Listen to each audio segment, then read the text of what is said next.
ken nei lo kanal Giêsu apa kai nei pui zingin nang dingin tong zingin ting mun ha sa gen te na a nei pui zing zui zing tang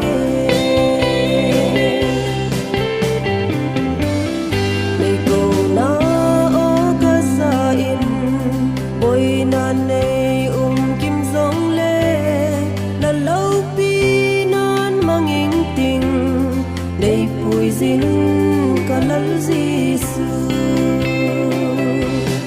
papa kai nei pui zingin nang dingin tong zingin ting mun ha sa gen te na a nei pui zing zui zing tang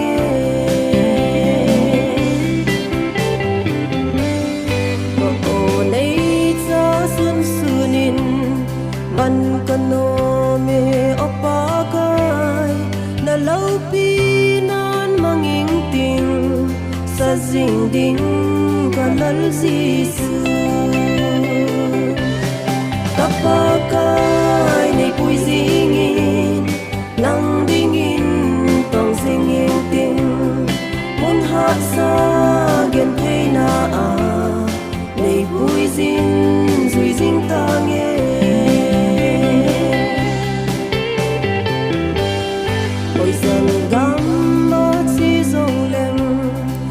thu thu anung dinga nei lamon zingin pakai nei pui zing kanal Giêsu